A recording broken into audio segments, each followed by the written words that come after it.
அப்பா நமக்கு கிடைச்ச பெரிய பொக்கிஷம்.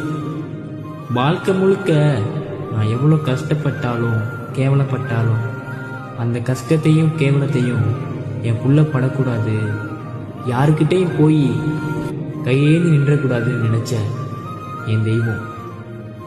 மற்ற அப்பாக்கள் மாதிரி நான் நினைக்கிறதா நீ பேசணும், நான் சொல்கிறதா நீ செய்யணும் அப்படின்னு நீங்கள் என்றைக்குமே என்னை அதிகாரம் பண்ணதில்லை. நீ எப்படி வேணாலும் இரு, நீ எவ்வளோ தப்பு வேணாலும் பண்ணு, ஆனால் நீ நீயா மட்டும் இரு. உனக்கு எந்த ஒரு கஷ்டமும் வராமல் தடுத்து, உனக்கு அப்பாவா மட்டும் இல்லாமல் ஒரு நல்ல நண்பனாகவும் கூடவே எப்போவுமே இருப்பேன்னு சொன்ன மனுஷன் இப்போ என் கூட இல்லை. அப்பா, நான் உங்களை ரொம்ப மிஸ் பண்ணுறேன்ப்பா. வாழ்க்கையில் நான் கஷ்டமே படக்கூடாதுன்னு நினச்சேன், நீங்கள் என் கூட இல்லாத நினச்சி அந்த சோகத்தையும் கஷ்டத்தையும் என்னால் மறைக்கவும் முடியல.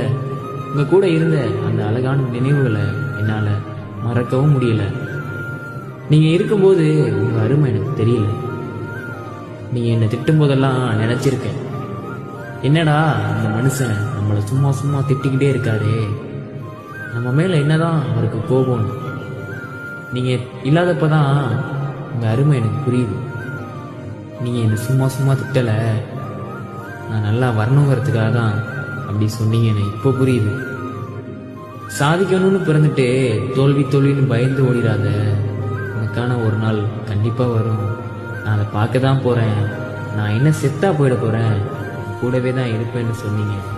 ஆனால் இப்போ நீங்கள் என் கூட இல்லையப்பா. நான் உங்களை ரொம்ப ரொம்ப மிஸ் பண்ணுறேன்ப்பா. இதுக்கு மேலே என்ன சொல்கிறதுன்னு தெரில. லவ் யூப்பா.